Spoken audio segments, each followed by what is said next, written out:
When you're rolling, you tell me. I am checking my focus. Okay, I'm rolling. Okay, so what is your favorite book? My favorite book is Weave World by Clive Barker. It is I guess you would call it a dark urban fantasy. It's not like Lord of the Rings, swords and sorcery fantasy, but it takes place in the modern day.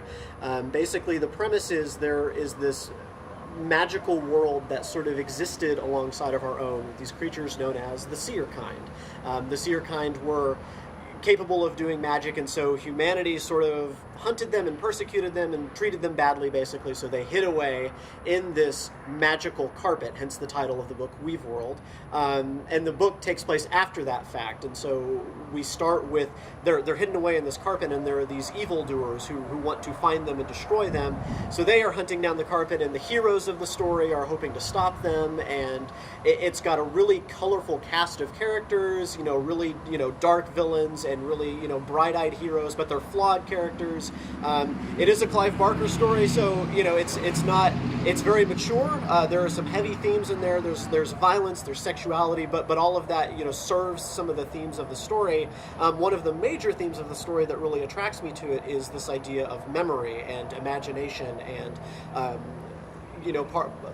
because it is a fantasy story, I think imagination is a really important component of that, and being able to imagine this fantastic world. And the main character, he lives kind of a mundane life, and so when he discovers, oh, there was this whole magical world that existed with all of these amazing possibilities, he gets very drawn to that, and he experiences various points of loss throughout the story that sort of push him further into this magical realm. And it's just, there's so much to it. It's a really big, expansive book, and there's a lot to it, and it's a really fun read, I think. So category-wise, we have choices of heroes, villains, books that help us to understand who we are, books that take us to another world,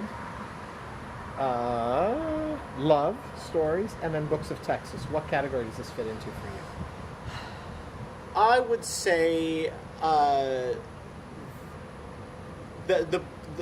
think it could fit a lot of those. I think the strongest one for me, though, is it sort of tells me about who I am, because memory is an important thing for me. I actually have a pretty good memory. I have pretty vivid memories of my childhood. I have a pretty decent recall ability, and so for a book that focuses so much on that and so much on remembering the past, and it also sort of deals with the idea of memory and loss, and remembering the things that are lost. I mean, there's a quote from the book that says, "That which can be imagined need never be lost." So even though you lose something, if you still have it in your memory, it's still with you no matter what. You haven't really lost it. It's still a part of you, your experiences, the people in your life, your family.